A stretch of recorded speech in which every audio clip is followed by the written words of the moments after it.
Alrighty, welcome back to Shut Up and Ball. Wildcard weekend is over, and we got a lot to go over.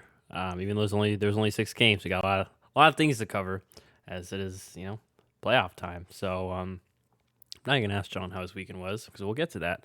Um, so we're gonna go. Obviously, mentioned go over the wild card games. I was pretty.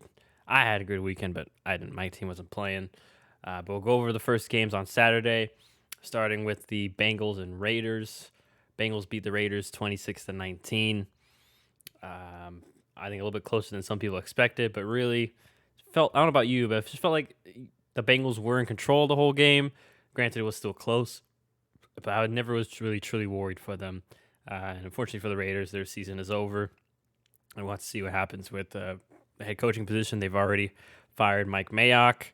Apparently, I didn't know that there was like a slip up with that.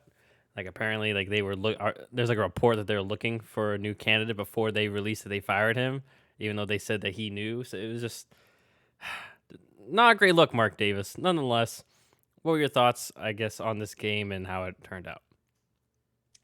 Uh, obviously there was the whole controversy about, the blown whistle and the play technically should have been canceled out and all that kind of stuff. And I think the baseline here is number one, I think it was going to be a touchdown, Yeah, regardless. regardless. I don't think them because although the players did like when the whistle blew, you could see them like kind of lighten up. I don't think that really changed the outcome of the play.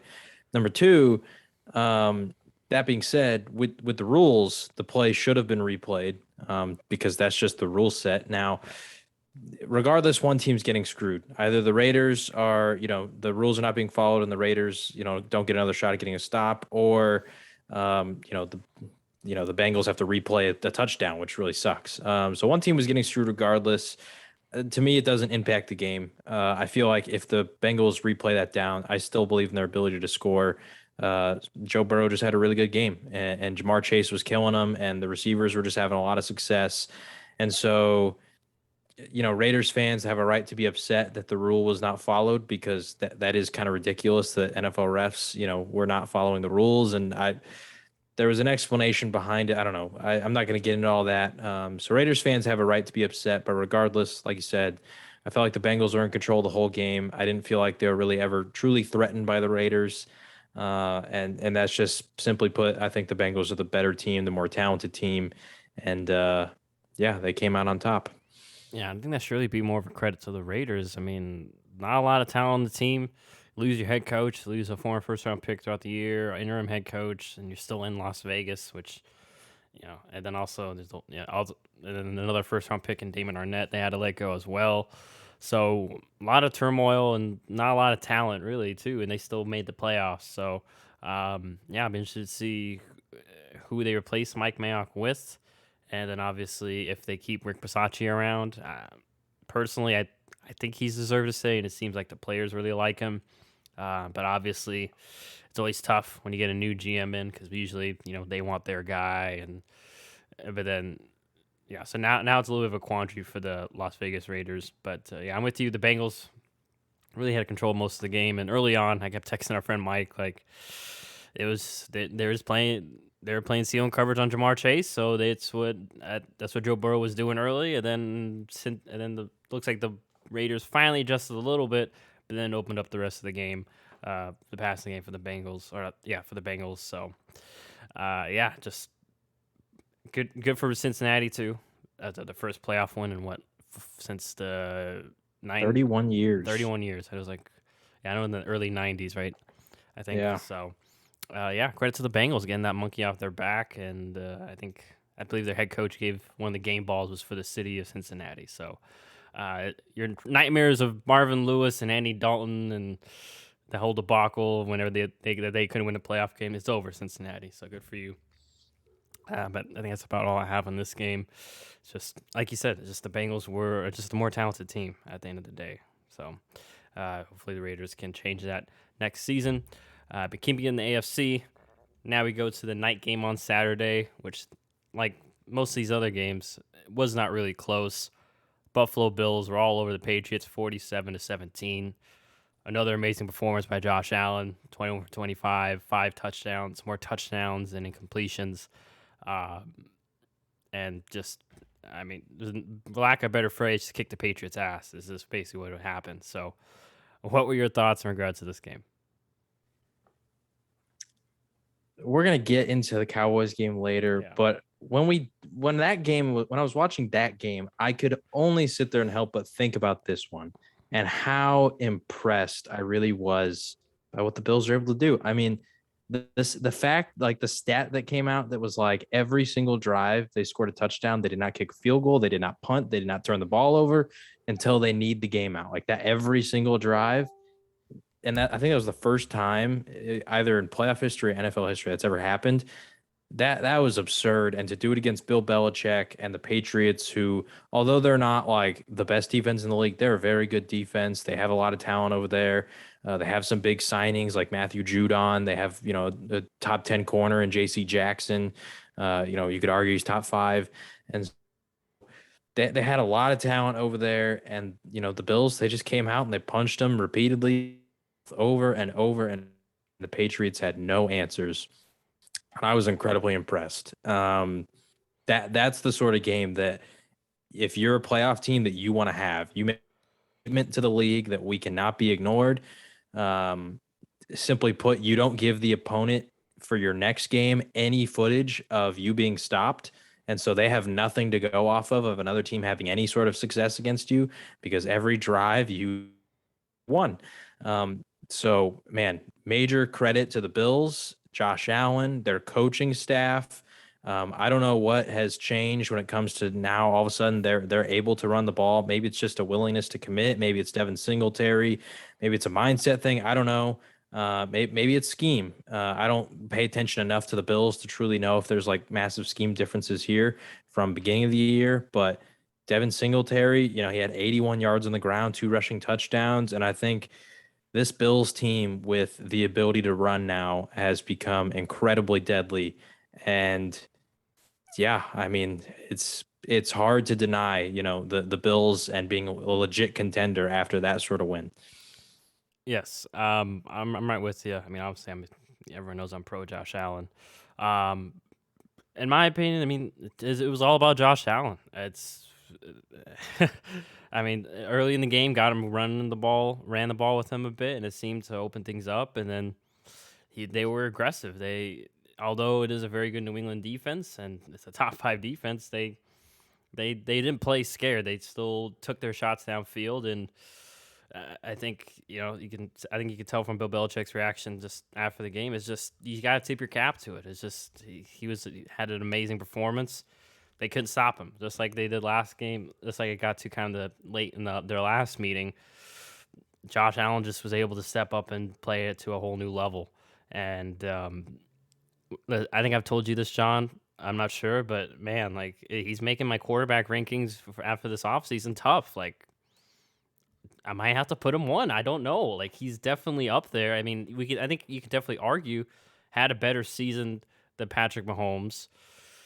And I mean, I'm a Packer fan, and Rodgers has been amazing and definitely, taking care of the ball a little better than Josh. I mean, Josh Allen's been a big part of the run game and a lot more so. So, um, yeah, he's definitely knocking on that door. And hopefully they're still Josh Allen haters somehow, but hopefully maybe that they can finally, uh, you know, just hop on board, hop on the Josh Allen plane. But in regards to the Patriots, though, yeah, they're not there yet on offense. Mac Jones isn't there yet. I know that some people were kind of harsh on him, but that's not he's not the quarterback like Josh Allen. At least maybe not yet. I don't think he ever will be, just athletically. But in that offense, I mean, dude, they don't have a Stephon Diggs right now. We saw, they have a Kendrick Bourne, and that was the game-changing play, I think, when should have been a touchdown, but just a great play by Micah Hyde. Because if you look at the replay, I mean, Micah was going the other way and so I guess Mac had fooled him into thinking he was going the other side of the field. Just great adjustment by Micah Hyde, one of the more underrated defensive backs, and another former Packer that we let walk, which still bothers me. But yeah, Patriots just not enough playmakers on offense, and so hopefully they can add some of those for Mac Jones. Because yeah, against the Buffalo Bills, a team that knows him very well, they got to put up more points earlier and maybe help out that defense more. But anything else you wanted to add in regards to that one? Or I mean, just for the Mac Jones people, like, come on, guys. Like, he's a rookie. People forget that it's the playoffs. I mean, I mean, You know, there's very few rookie quarterbacks that I can think of to my memory that put in an environment like that. Because I mean, you're in Buffalo, and the fans there are crazy. It's cold, and you're a rookie, and just everything that's going on. They don't even really truly have like a number one option at a receiver. Just all the context of the situation, and you're asked to like keep up with that offense, like it's yeah. not going to happen. I can't think of a rookie quarterback in recent memory that would have been able to do that because Josh Allen and that offense on the other side, they were literally perfect. I mean, anyone trashing Mac Jones for that game, come on, it was not his fault. They're simply put, their defense just got beat every time, and their offense, they're not good enough to overcome that. Yeah, like this team was built to play defense, and the offense maybe has a few drives, takes care of the ball. They're built for the 23-17 games. They're not built Yeah, to be in a shootout. So, yeah. excuse me. So, Bills get the big win in wild card. They advance to play the Chiefs next round. Bengals play the Titans, which I'm already jumping ahead. So, anyways, now we go to the Sunday games. Early game also pretty much wasn't there's no doubt here early on. Buccaneers beat the Eagles 31-15. Thoughts, John?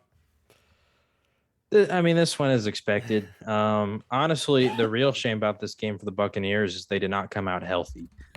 Tristan Wirfs ended up getting hurt. I think he played like a couple snaps and then he was down and out, didn't come back. We know about obviously, the receiver stuff that's happened throughout the year for the Buccaneers. Mike Evans is still there, but Godwin's out. You didn't have Fournette or Ronald Jones in this one. I mean, I think there might have been someone else important who got injured. I can't remember. Their center Jensen was injured briefly, Their but center, he yeah, got back in the game. So yeah, I'm assuming he was good enough to he go. came back. So I mean, yeah, that's really to me the big storyline in this one. I didn't expect Philly to win. The score was not as close as it looks. I mean, I Yeah, think the Bucks are up 31-0, and then they're just all running the clock out, all and 15 they're of Philly's points were in the fourth. yeah, and the Buccaneers are running the clock out with like their third and fourth string running backs. So it's not like they're going to have as much success doing that without, as if they had Ronald Jones and Leonard Fournette, which allows Philly time to score. But for Philly too, I wouldn't even say this was like a negative result. Obviously, no one wants to lose, but I did not expect them to be here. I figured they'd be one of the worst teams in the league. And I think for Nick Sirianni, this was an amazing season. We talked about him in the potential coach of the year, candidates, and I think that just goes to show that they drastically exceeded expectations on the season. And I think if you're an Eagles fan, as much as I hate to say it, you got a lot of reason for hope for the future, especially with all the draft picks they have in the upcoming draft. So it was a good season for the Eagles. I mean, they're not good enough to where I thought they could win a playoff game because I don't think they beat a single playoff team on the year. So there's that. But the fact that they were able to beat all the teams who were non-playoff teams, that shows that they're not as bad as people thought they were going into the year, and that if they can add a few more pieces, maybe Jalen Hurts continues to develop, Devonta Smith gets even better, that they could be a pretty good team in even a year. Yeah. I mean, you hit it on the point. I mean, love what Philly's done. They should still be proud of themselves. It'll be interesting to see going forward. Can Jalen Hurts develop more as a passer? Because this was a bad matchup for Philly. They love to run the ball, and this was arguably one of the better run defenses, if not the best run defense in the league. And run game to get going today, that day, on Sunday, and that's a game where Jalen Hurts had to take the load and throw the ball. And that's what the Bucks dared them. They said, "Go ahead. We want you to beat us with the arm." And the broadcasters, they mentioned a couple times, just Hurts missed some throws that you got to make at the NFL level that were, guys were open. So hopefully Hurts, can keep building, progressing. I guess the word I was looking for, especially his pass game and his throwing game, because that was the obvious glaring issue for this game. And I mean, you're gonna need to do that regardless at some point if you want to be successful, at least in the playoffs. You can't always lean on the option run game, although maybe they go all in on the run game and they get a few more, draft a tight end, or draft another lineman or something. And then also too, their defense wasn't I mean, it's an issue we brought up before. Outside of their front four and Darius Slay, I mean, not a lot to mention on their defense, and kind of got exposed this game. I mean, Mike Evans and Gronk and Scotty Miller, but Tom Brady was able to really just drop back and throw his first read for the most part. So we got to have maybe, like I said, with those draft picks, something on offense, but also help out that defense because that also, I mean, hard to beat the Bucks when once again they scored 31 points in 3 quarters. Um, just that's not what you're built for, Philly. So we'll see if they can address those issues. But yeah, regardless, proud, proud year. A year you can hang your hat on if you're a Philly fan and Nick Sirianni. So good for them. Bucks advance. But now we go to your game. I'm gonna let you go first. So, anyways, 49ers they beat the Dallas Cowboys 23-17. There's a lot that went on this game. 49ers up early. Dallas kind of came back, and then obviously the whole situation at the end. So, anyways, I'm just gonna let you go, John. The floor is yours. Um, I felt so embarrassed and disappointed after that game. Um, you hire Mike McCarthy to be the difference maker because for my entire life, the Cowboys have not been able to get past the divisional round. And, the players all year are talking about how this is a really special team, a special group. And I think everyone, even Cowboys haters, can acknowledge that this was one of the most talented Cowboys teams, in a long time. And they got exposed. Simply put, they were never as good as we all thought they were. And after this loss, you can look back on the year and say, well, the only playoff teams that they beat on the whole season were the Patriots, who are a wild card team, and also weren't, necessarily amazing compared to like the upper echelon of teams, and the Eagles. Like those are the only playoff teams they beat. Earlier in the year, it looked like the Chargers might be, but they didn't make the playoffs, and so those are like their three best wins. And the Eagles won. I mean, it's a divisional opponent. Like the Eagles, like they were lucky to get into the playoffs. So I don't even consider those good wins. And so I feel like the Cowboys on the year have really, because of a lot of the media hype and all that stuff, were simply overrated. And I'm comfortable saying that after this game, because you have all this talent on offense and you put up 17 points, and it required you to get an interception to give you easy field position to do it. This is a 49ers defense that lost Nick Bosa for over half the game, lost Fred Warner for, I don't know when he specifically got hurt, but it was at least for the fourth quarter. Yeah, late third quarter. Yeah, so their two best defensive players are out. Their secondary is pitiful, talent-wise, and that's no offense to any of the guys there because they played their butts off in this game, but they're just simply they're not very good compared to the rest of the playoffs, secondaries. And so there's really no excuse for the Cowboys to put up 17 points. There really was not. They had zero run game, and that has been pretty much the cause for the last 2-3 months. They've had zero run game. And as much as I love Dak and I think he's an amazing quarterback, he needs the run game to really have sustained success. I think he can win games without it, but you have to have a balanced offense because there's certain guys like Mahomes, Rodgers, Josh Allen who are sort of that top 5 for sure, that if they can't run the ball, you still feel confident that these teams can make it and win games. For the Cowboys, there's been very few games in the Dak Prescott era that they have been able to win the game against very good teams with no run game at all. And so that's just simply unacceptable on the coaching staff, on Zeke, on the line, on everybody involved. Now, I know Zeke played with an injury, but he hasn't looked good in months. So why is that happening? Tony Pollard was featured on one drive, I think the entire game. They scored a touchdown on that drive, and he wasn't really ever a part of the game plan after that, which is ridiculous to me because Tony Pollard is one of the most electric players on this team. CeeDee Lamb, the number 2 receiver on this team, got one catch. He had another one earlier in the game that was like 40 yards, but it got called back because of a penalty, which I'll get into that later. But he had one catch. And so just, everything there, it really just makes me feel like I don't understand how Kellen Moore is getting head coaching interviews. I think he's very young, and I think he has plenty of time to grow and improve and all that kind of stuff. But watching Kyle Shanahan on the other sideline have very specific plays and ways to get Deebo Samuel the ball, who is their electric playmaker, there is zero excuse for Kellen Moore and this offense, and Mike McCarthy, who's also an offensive-minded coach, to not have similar methods to get CeeDee Lamb and Tony Pollard the ball. Meanwhile, Cedric Wilson, as much as I love the guy, is getting 10 targets.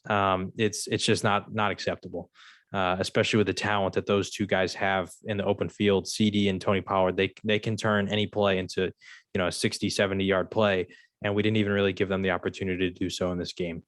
So credit to the 49ers because they played great on defense. They did what they needed to do offensively. Major shout out to Dan Quinn. Honestly, I thought he coached a great game.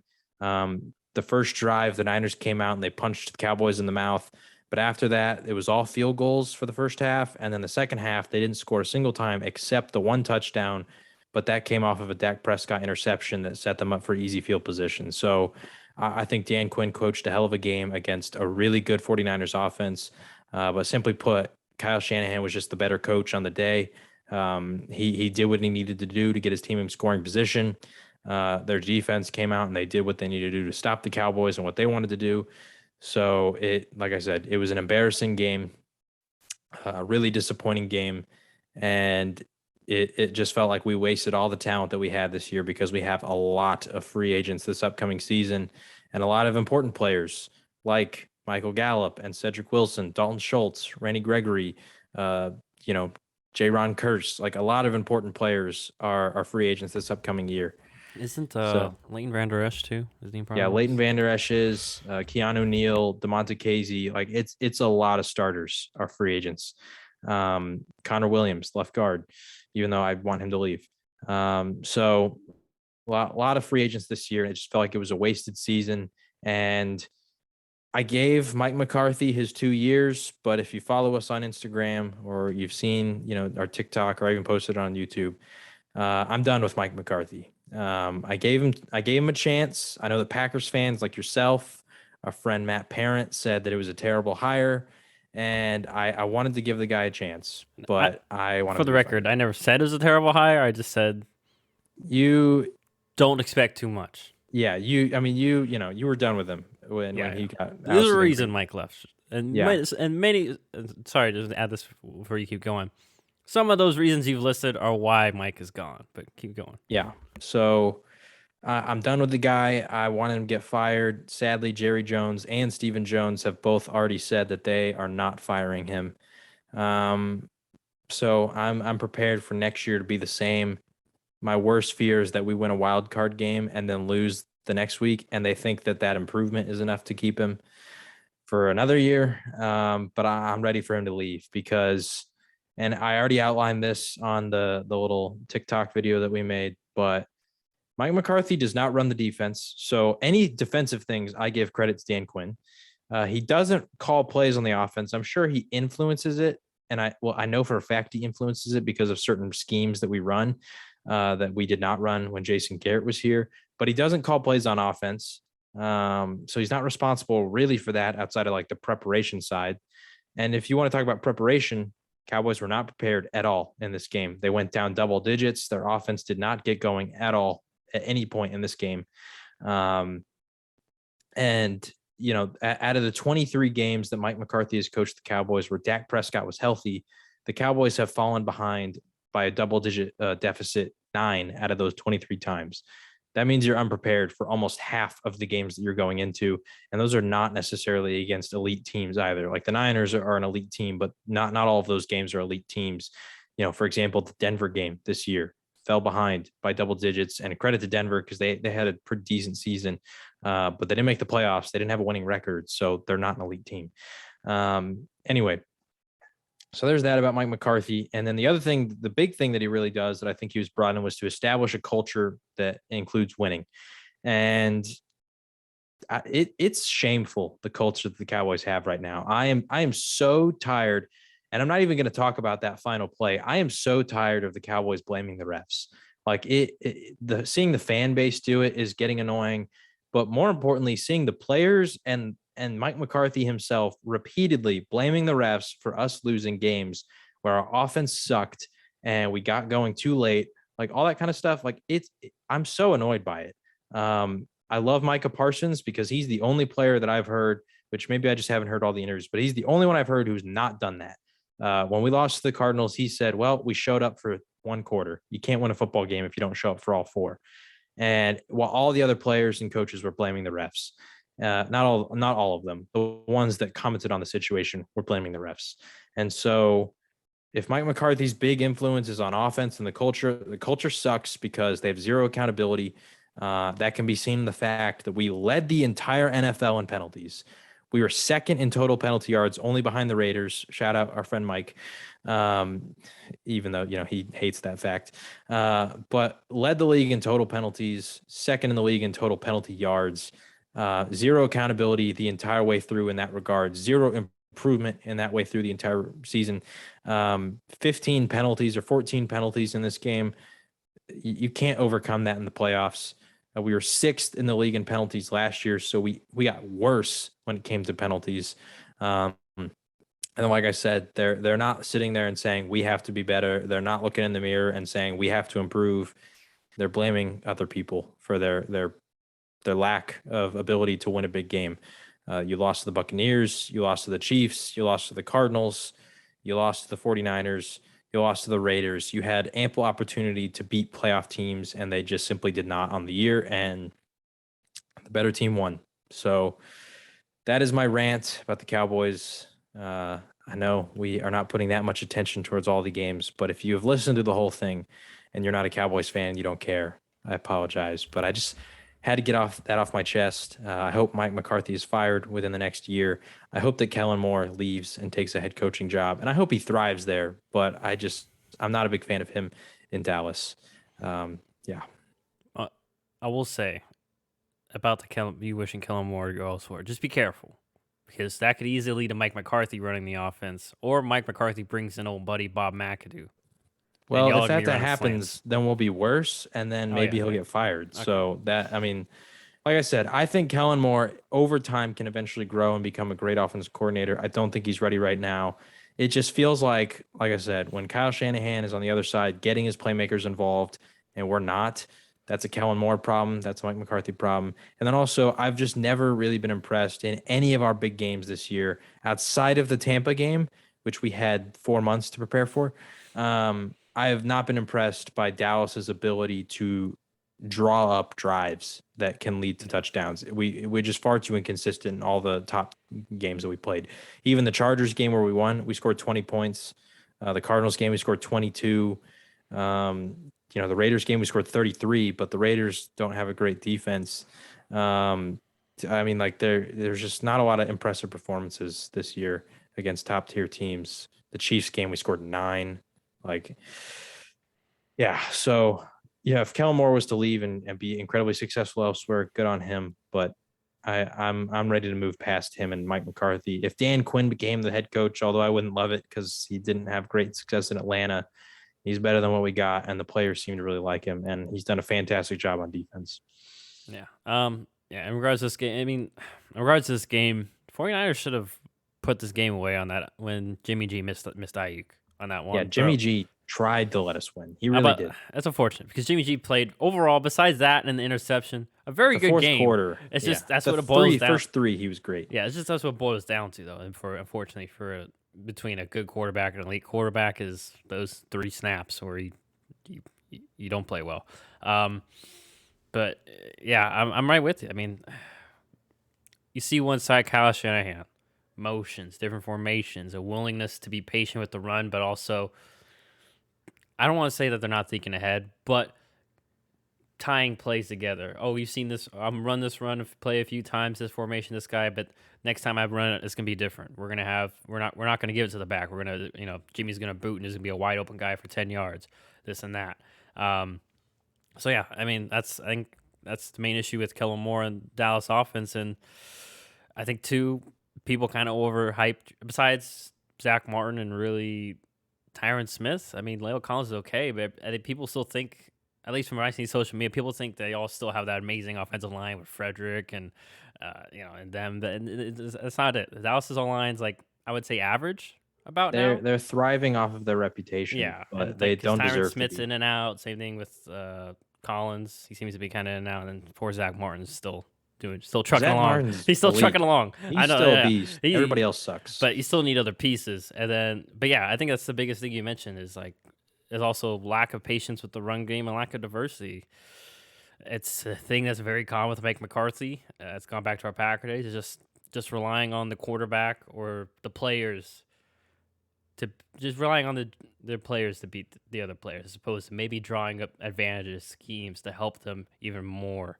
Like you saw with Kyle Shanahan, for example, and because Debo only had 3 receptions, he only had 3 targets, but like you mentioned, very involved in the run game, and that's something CeeDee Lamb can do. CeeDee Lamb's great with the ball in his hands. That's one of the main pros of him coming out in the draft was man get the ball in his hands, and he usually makes people miss.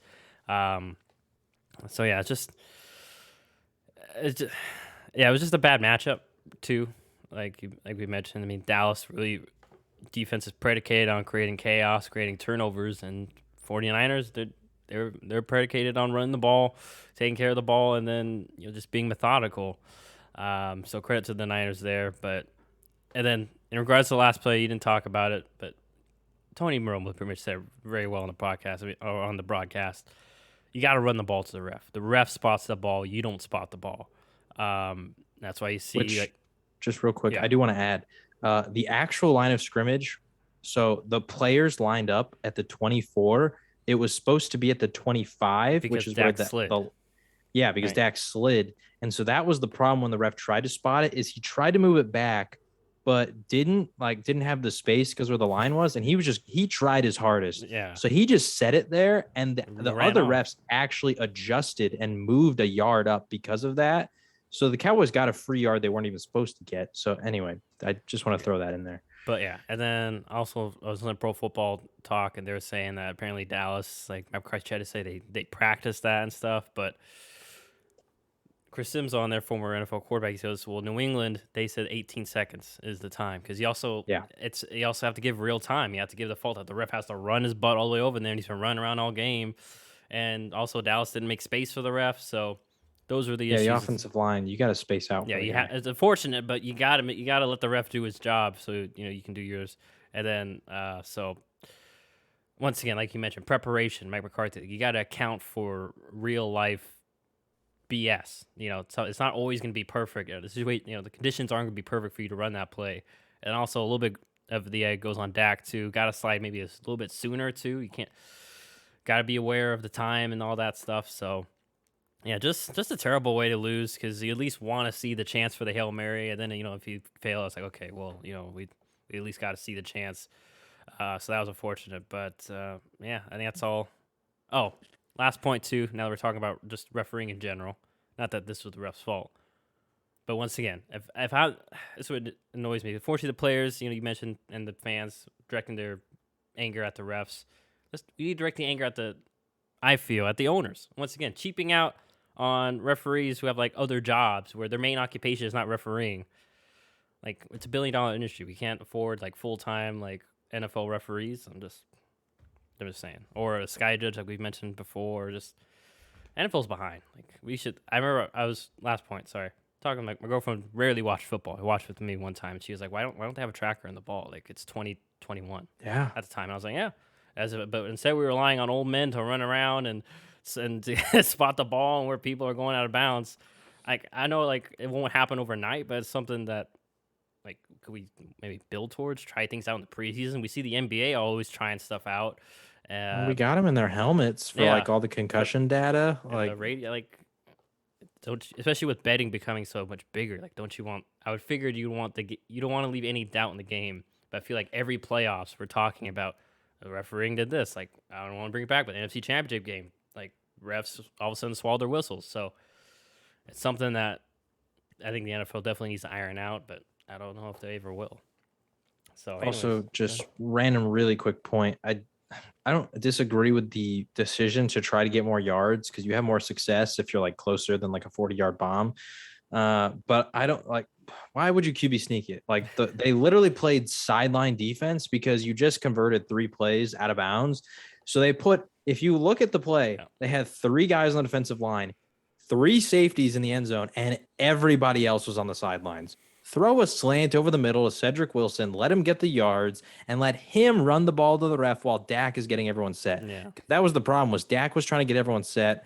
I saw someone talk about how because Romo was saying Dak's got to run him the ball.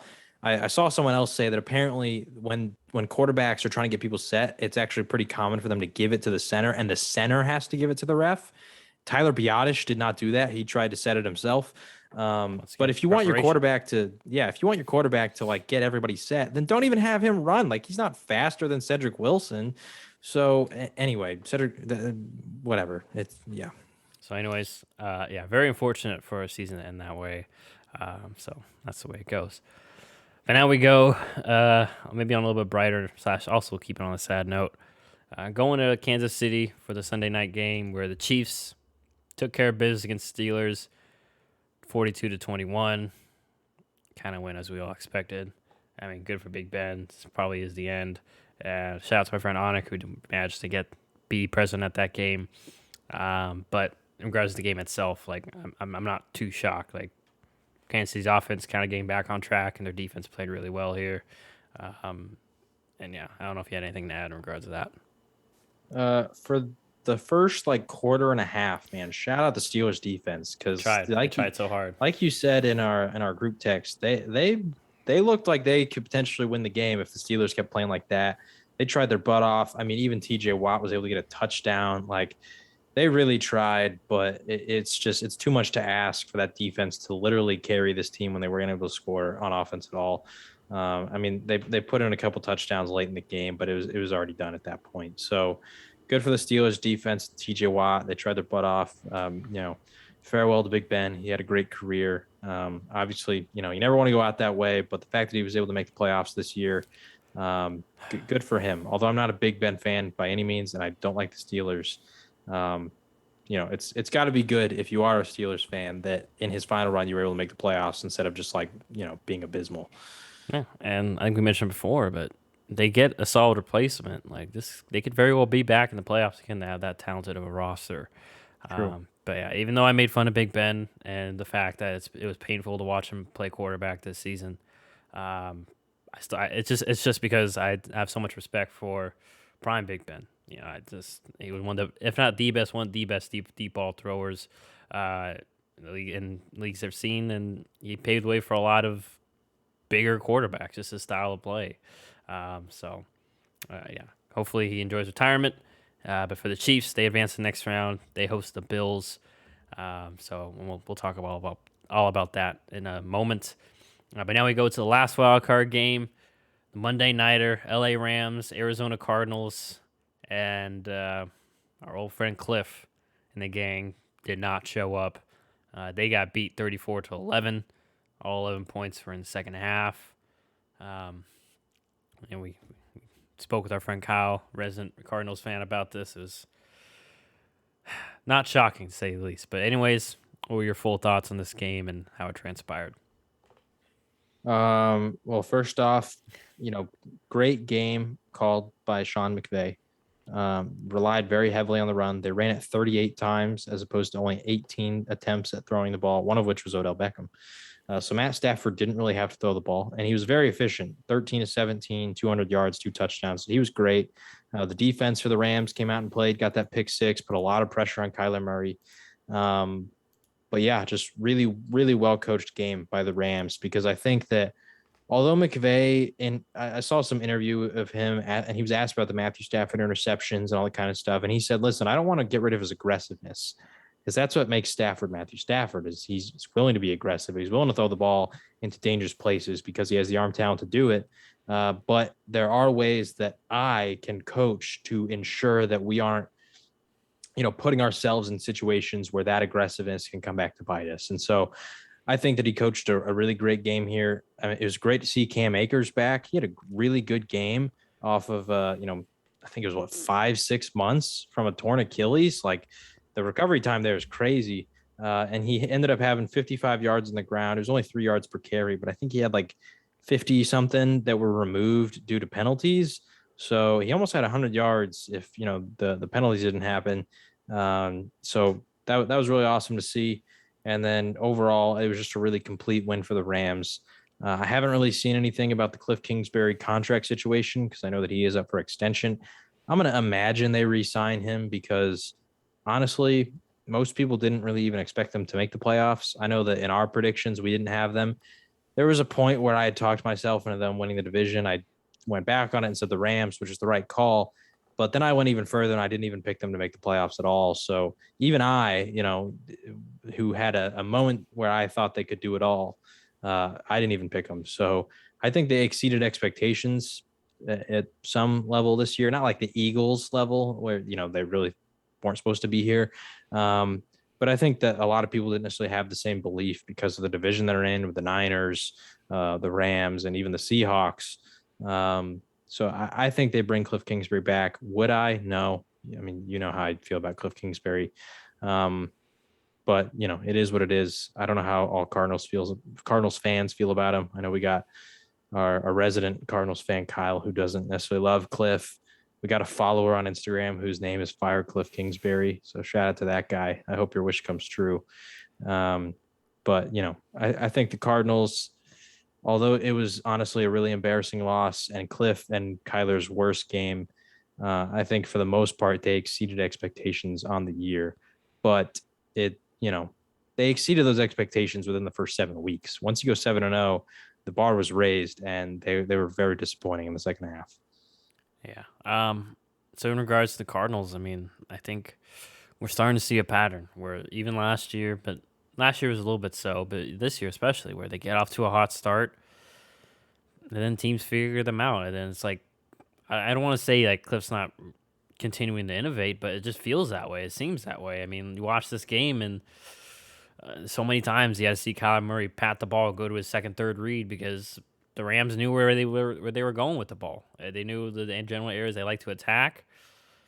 And I mean, especially on that pick six play, I mean, Kyler was I feel like he went through all his options, tried to run and try to get rid of the ball, just tried to do too much there. Honestly, should have just taken the safety, but and then yeah, unfortunately for the defense, I mean, the Rams were really patient with the run too, and yeah, it was just a bad storm for the Cardinals. But yeah, I'm with you. I have serious concerns about Cliff Kingsbury long term as offensive coordinator just because of these. Like, you have to innovate throughout the whole year. We saw it with Seattle last year where they were great at the beginning of the season, and then teams started figuring out how to, okay, so we stop them doing this when they do that, and you didn't keep innovating. So yeah, that's concerning because I think we all feel the talent's there in Arizona. Talent's there with the receivers. I know they didn't have DeAndre Hopkins, but they still have Christian Kirk, Rondale Moore, Zach Ertz. Chase Edmonds is a weapon too, and Kyler Murray. And Kyler Murray only ran the ball twice. Like we saw, like I said with the Bills, we saw the Bills. They were in playoff mode. They said we're running Josh Allen a few times just to make you think about it. And Kyler only ran twice. And granted, obviously the Rams are built more of a speed team to beat the Cardinals and the likes of the Seahawks, chase around those fast quarterbacks. But gotta have some sort of game plan or source some more creativity with the run game too, as well. So we'll see what happens with Cliff going forward. But yeah, I wouldn't be surprised if it's maybe a one year deal because also they had to capitalize on this time for Kyler Murray because his contract's coming up as well. So we'll see what happens there because who knows how much money he'll command too. And then that kind of hampers you from having a really good team unless you hit a lot of draft picks or bargain free agents. But yeah, just real quick on the Rams too. Credit them with being patient with the run, like you mentioned, and Matthew Stafford too being incredibly efficient. And also, once again, it's playoffs. I love that they brought out a little bit of trickery with the Odell throw. Like, why New England does it? Why doesn't everybody do it? They always say, "Oh, you're saving those for a rainy day." Well, it's the playoffs. It could be a very much so rainy day. So, and then we saw it too with Kansas City. I forgot to credit that with the Travis Kelsey throwing a touchdown as well. So, I love to see that kind of stuff.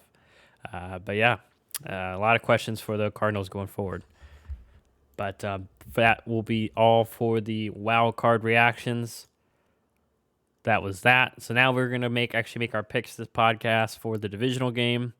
Now, if something crazy comes up, maybe we'll do a quick Instagram something. I don't know. We'll figure something out if something drastic happens.